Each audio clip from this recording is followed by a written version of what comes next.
Yaşımızda bir xillarman yememey qızama tuxumlarman etib yepaqanlar intayin oxşaydı. Əmsə dıqtılan videoda bolsun. Ketəli sələr bolsa köklaza, qızlarda pomidor samsaq, yəni candu.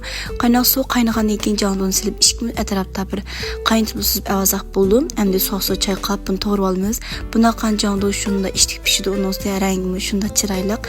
Əm təhsilat kesib bolğandan keyin sələnmiş video oxşa to'g'razaq buldu köklaza qızlar. Bunu 5-6 çekib olamiz. Tu adamdan sanın qarta çekib olsaq buldu. Qazan may qoyub may qızğandan keyin tuxumni təhsilatı töküb qızartıb süzüb avalımız.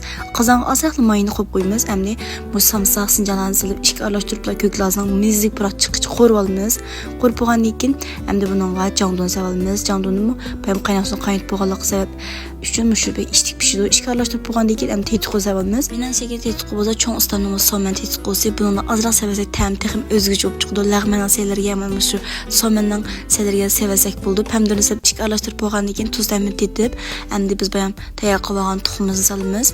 Əmdə azraq qızartış üçün can yoq qoyub alımız. İşki arlaşdırıp azraq su qoyuyudumuz. Sudan bəkçi qoyatmayımız qızarcımmış. Az-azın taşıp durub qoyub alımız. Əmdə palayını silib otunu üçürüb alımız. Əmdə lağməni silib şu istimal qızaq buldu. Xəmir nim degan seriq degan qızaq avval əskartib qo'yay. Xəmir yoğurishdan buru 3 tal tuxumni chekib, mush xəmirlan bilan tan yoğuruyudumuz. Əmsə kreaksiyonda görüşəylik, xeyr xoş.